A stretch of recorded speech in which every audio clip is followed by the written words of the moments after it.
सिंध के दीगर शहरों की तरह शदाद कोट में भी सिंधी सकाफत के मौके पर मुख्तलिफ सियासी समाजी तंजीमों और शहरियों की जानिब से रैलियाँ निकाली गईं, जबकि शहरियों ने सिंधी टोपी और सिंधी अजरक ज़ेब तन करके सिंधी गीतों और ढोलक की ताप पर रक्स किया और शदाद कोट के कोटमुड़ी चौक पर सकाफती रैलियों में शहरियों की बड़ी तादाद ने शिरकत की। सिंध जी खुशहाली जे लाइ नए जज़्बे सां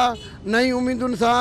असांखे तयारी करणु खपे। ही असांजो ॾींहुं माण्हू सभु आवाम चवे ईद आहे, पर ही ॾींहुं असांजे लाइ ईद जो न पर ॿधी इतिहाद जो आहे ऐं उन ॿधी इतिहाद जे ज़रिए असांखे नए सिरे सां पंहिंजी सिंध वतन जी तामीर करणी आहे ऐं सभिनी सिंधी माण्हुनि खे अपील कंदुसि त उन जे लाइ पंहिंजो किरदारु अदा कनि। टोपी अजरक जो जेको ॾींहुं असांजो आहे इहे हिकिड़ी क़ौमी ईद आहे, सकाफ़ती ईद आहे ऐं सुजाग क़ौमूं पंहिंजा ॾींहं मल्हाईंदियूं आहिनि ऐं असां बि भरपूर काफ़ी सालनि खां पंहिंजो क़ौमी ॾींहुं मल्हायूं था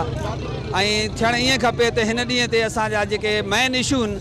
असां उन ते बि जेको आहे सो उनवान ॾियूं उनखे, जीअं धारी आबादकारी आहे ऐं ॿिया सिंध जा मसइला आहिनि उहो बि हिन सां गॾाए ऐं पंहिंजे क़ौमी कल्चर सां गॾु सिंध जा मसइला इहे सभु शयूं उन सां गॾु हुजनि त असांजी जेका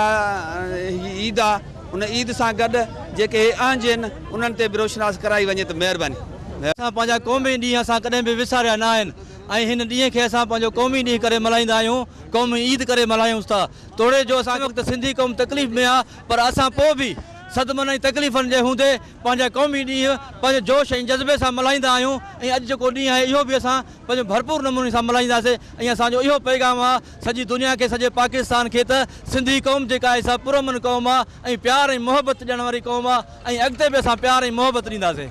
इस मौके पर शहरियों का वश न्यूज़ से बात करते हुए कहना था कि सिंध की सकाफत हज़ारों साल कदीमी है। उनका मजीद कहना था कि अपने बच्चे और बच्चियों को तालीम जैसे जेवर से आरास्ता करने में कोई कसर बाकी न छोड़ी जाए। कैमरा टीम के साथ गुलाम अली ब्रावई, वश टीवी, शदाद कोट।